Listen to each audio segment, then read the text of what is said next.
with the company that I'm with, there's always massive turnover. Like people are coming and going, Yeah. and there's somewhat of a culture established, but with so many moving pieces, it's hard to maintain, I'd say, that mission or core values Yeah. throughout all of those changes. Do you feel like that also throws like a monkey wrench into the training and implementing a culture that will be tried and true moving forward? Yeah, of course. I always tell the companies that I work with, this isn't a one workshop kind of thing, right? Like this is something that you want to keep that conversation going. And so that's why I've got a series of 8 or 9 different workshops that I've developed.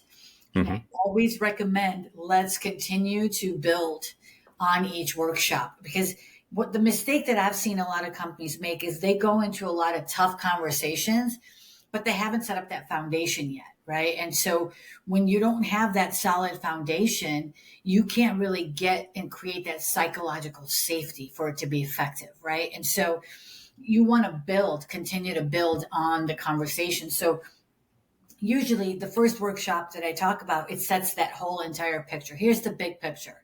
Here's what we're going to be doing together. And then we break it out into different workshops, right? And now that we've got technology in the way that we do, I'm going to start looking next year. That's on my list of things to do to scale my business is like, how do I leverage technology so that we can make this more accessible to people globally, right? At on demand and all that other stuff that technology can allow us to do now. But I also think it's important that people within the organization continue to have these conversations long after I'm gone.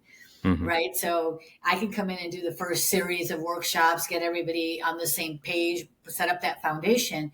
And I can come in. So I've got clients that I've been working with for several years, right? Where I go in a couple times a year and I work with their teams. And then I always tell them, okay, now the next time until from here to the next time I see you, you should be doing a couple of these conversations. Like, how are you going to do that? Right. And sometimes I'll help them create some suggestions and some workshops that they can lead internally. And if they want me to, of course, work with them, I'm always down for that. But again, this is an ongoing process. And you mentioned a really good point about turnover and people, leaving. And that's happening even more now, right? We're seeing layoffs. And every time a person comes and goes from an organization, that's going to impact your culture.